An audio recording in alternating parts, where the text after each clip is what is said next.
গ্রাম স্বরাজ যোজনার পক্ষ থেকে কতগুলো নির্দিষ্ট পদে নিয়োগের বিজ্ঞপ্তি জারি হয়েছে। এই বিজ্ঞপ্তি অনুযায়ী ভারতবর্ষের সমস্ত রাজ্য তথা পশ্চিমবঙ্গের সমস্ত জেলার থেকে ছেলে এবং মেয়ে এই পদের জন্য আবেদন করতে পারবে। আবেদন করার জন্য শিক্ষাগত যোগ্যতা কী লাগবে, বেতন পরিকাঠামো কেমন থাকবে, বয়সসীমা কী থাকলে এখানে আবেদন করতে পারবে, কিভাবে আবেদন করতে হবে, সমস্ত তথ্য এই ভিডিওতে আলোচনা করা হলো। সুতরাং বন্ধুরা, ভিডিওটিকে স্কিপ না করে শেষ পর্যন্ত দেখতে থাকো। এখানে মোট শূন্য পদের সংখ্যা রয়েছে 6570টা। এদের মধ্যে পুরুষ এবং মহিলা প্রার্থীদের মধ্যে শূন্যপদ ভাগ করে দেওয়া হয়েছে। মহিলা শূন্যপদের মধ্যে জেনারেল প্রার্থীদের মধ্যে রয়েছে 575টা ভ্যাকেন্সি, ইডব্লিউএস প্রার্থীদের জন্য রয়েছে 230টা, বিসি প্রার্থীদের জন্য রয়েছে 414টা, ইবিসি 575টা, এসসিদের জন্য রয়েছে 460টা, এসটিদের জন্য রয়েছে 46টা, মোট 2300টা। পুরুষদের জন্য এখানে কিছু শূন্যপদ রয়েছে।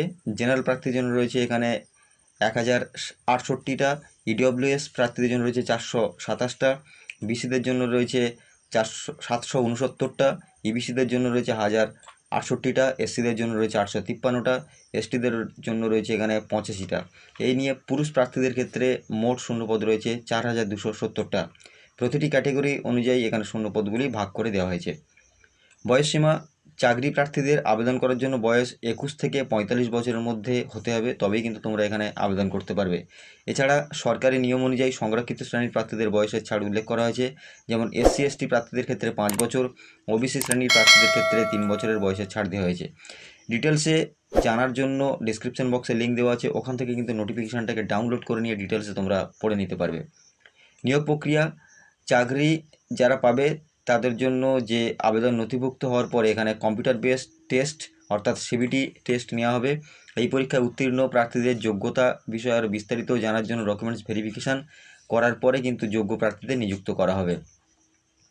আবেদন পদ্ধতি: আগ্রহী যোগ্য প্রার্থীদের আবেদন করতে হবে সম্পূর্ণ অনলাইনের মাধ্যমে। সর্বপ্রথম অফিসিয়াল ওয়েবসাইট ভিজিট করে অথবা এই ভিডিওর ডেসক্রিপশন বক্সে লিঙ্ক দেওয়া আছে, ওখান থেকে কিন্তু সরাসরি তোমরা ডিরেক্ট অ্যাপ্লিকেশান লিঙ্ক অর্থাৎ অনলাইনে অ্যাপ্লিকেশান করার লিঙ্ক পেয়ে যাবে, ওখান থেকে কিন্তু সরাসরি তোমরা অ্যাপ্লিকেশান করে নিতে পারবে। প্রথমে করতে হবে রেজিস্ট্রেশন, এরপর রেজিস্ট্রেশন কমপ্লিট হয়ে গেলে প্রার্থীদের লগ ইন করে বাকি ফর্মটা নির্ভুলভাবে ফিল আপ করে প্রয়োজনীয় ডকুমেন্টস স্ক্যান করে আপলোড করতে হবে। সবশেষে পুনরায় ফর্মটি একবার যাচাই করে সাবমিট করতে হবে। এখানে পদের নাম যেটা দেওয়া রয়েছে, গ্রাম স্বরাজ যোজনায় অ্যাকাউন্ট্যান্ট কাম আইটি অ্যাসিস্ট্যান্ট পদে কর্মী কিন্তু নিয়োগ করা হবে। সুতরাং বন্ধুরা, ডিসক্রিপশন বক্সে লিঙ্ক দেওয়া আছে, ওখান থেকে কিন্তু ডিটেলসে তোমরা অনলাইনের মাধ্যমে আবেদন করে নিতে পারবে। আর এখানে আবেদন করার লাস্ট ডেট কিন্তু 29/5/2024 অর্থাৎ মে মাসের 29 তারিখ পর্যন্ত কিন্তু তোমরা এখানে অনলাইনের মাধ্যমে আবেদন করে নিতে পারবে।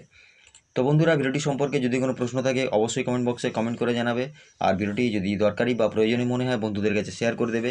আর আমাদের চ্যানেলে যদি নতুন হয়ে থাকো চ্যানেলটিকে সাবস্ক্রাইব করে পাশে থাকা বেল আইকনটিকে প্রেস করে রাখবে এরকম নতুন নতুন ভিডিও পেতে। ধন্যবাদ।